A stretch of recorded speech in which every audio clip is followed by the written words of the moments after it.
Welcome back to the channel, guys. My name is Jason O'Connor. I'm a real estate agent and investor in Southern Ontario, and today's topic of discussion is new construction homes versus resale. A couple factors to consider. So number one, we're going to look at location. In a resale neighborhood, you're going to have stuff that's a little more outdated. Maybe the amenities are a little bit older, but it could be, a nice neighborhood in the way that you have your mature trees, you have a lot of stuff that's grown in. I don't know.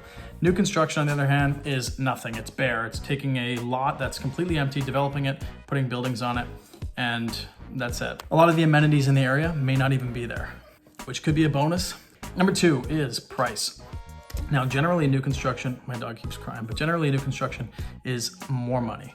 Now, sometimes it could be the other way around. If you're in a market like we are right now in Southern Ontario, where everything is going in a bidding war, you can find a 1,000 square foot bungalow that needs $60,000, $70,000 worth of work, and it's going to sell for more than a new construction home that you can buy that's brand new. Maybe it's a town, 3-story town, 2-story town, whatever, but it is brand new. It's move-in ready. You have nothing that you need to do to the property. And if that's something that you're looking for, if you don't want to live with that headache of, figuring out what materials you need to get, contractors, getting all that stuff together to renovate the property, then new construction is probably your best bet in that regard. New construction is generally non-negotiable. You might be able to negotiate some of the upgrades, whereas resale, obviously, you get your real estate agent to negotiate, go to bat for you, and you can wiggle a good deal, hopefully. But again, when there's bidding wars, it's a lot tougher. Another thing with new construction is when you purchase, there is generally HST in addition to the purchase price. So a property that is $450,000 in Ontario, you'd be paying an HST of $58,500. You also have Tarion home warranty, which is something that I can cover in another video. Number three is maintenance. Now, new construction, minimal maintenance. Your utility bills are going to be lower.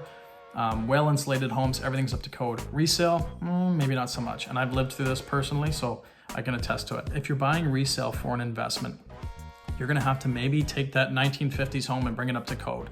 So that's an expense that you need to factor in.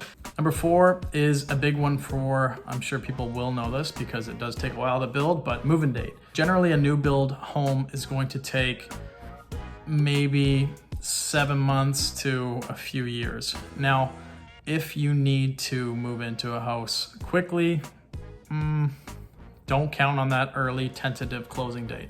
A builder will give you a move-in date, but don't bank on it. It's usually a lot longer than that. Move-in dates with resale, negotiable.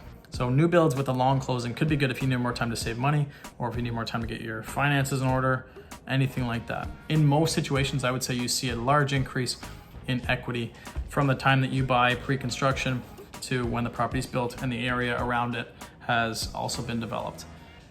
With resale, on the other hand, you can close on a property and add equity within months. You can add equity within days if you buy it way under market value. So again, depends on the market that you're in. It's a very tricky time right now here in Southern Ontario where there is bidding wars on so many resale properties. So it makes it hard to find a good deal. And I always say that off-market deals are the ones that you need to start looking at. But if you're looking for just a move-in ready home, new build is the way to go. And keep in mind all of these different factors. Keep in mind HST is added to the purchase price. Your upgrades are going to be pretty costly. A lot of stuff through the builder.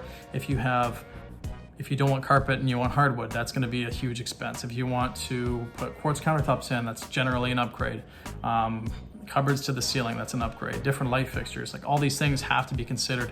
And when you meet with the builder, if you find a new build that you do like, you have to ask all of these questions. And once you have the answers, then you can make your decision. But in the end, I hope this video helped you guys.